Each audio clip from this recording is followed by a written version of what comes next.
demokrasi kita buruk, bahkan di penghujung kepemimpinan Pak Jokowi diperburuk dengan memberi karpet merah untuk anaknya. Itu halusinasi. Maksudnya? Maksudnya gimana? Sudah sampai situ ya, titiknya. Anda ilmuwan, tapi kenapa berhalusinasi? Penjelasannya gimana? Siapa yang membutuhkan Mas Gibran? Siapa yang membutuhkan Mas Gibran? Siapa? Faktanya Mas Gibran dipinang oleh Prabowo 5 kali. Pak Dasko mengkonfirmasi itu.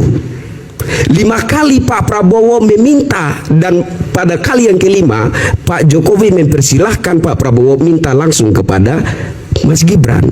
Itu fakta. Jadi yang Anda katakan tadi, Pak Jokowi pada penghujung kepemimpinannya semakin memperusak demokrasi dengan memberikan karpet merah buat anaknya, itu halusinasi. Saya tanya, saya kasih satu bertanya. Anda punya fakta nggak bahwa Prabowo itu 5 kali minta Gibran? Fakta yang mana? Ada apa? Pak Dasko mengkonfirmasi itu, dan Pak Prabowo sendiri dalam pidatonya menyebut itu. Fakta. Kapan peristiwanya? Tanggal berapa? Saya akan menerangkan itu. Saya harus tahu karena ini soal fakta.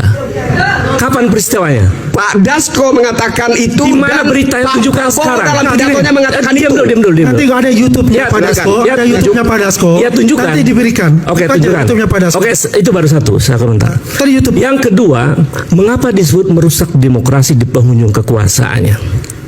Di atas Mahkamah Konstitusi ada namanya Mahkamah Kehormatan Konstitusi.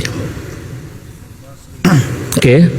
Putusan Mahkamah Konstitusi yang disebut dengan final and binding itu adalah keputusan formal hukum. Dalam logika hukum yang otentik, di atas hukum formal itu ada moral dan etik. Keputusan Mahkamah Kehormatan Mahkamah Konstitusi (MK) menyebutkan bahwa terjadi pelanggaran etik berat dalam putusan nomor 90 MK itu. Kalau ini itu dasarnya itu. Lagi, Mas, ya.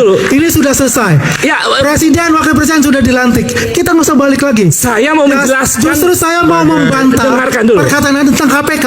Dengarkan dulu.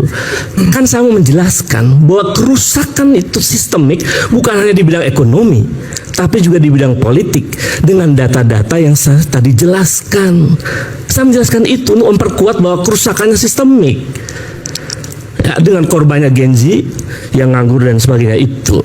Jadi itu argumen-argumen sekarang nggak bisa dibantah karena itu data, nggak bisa.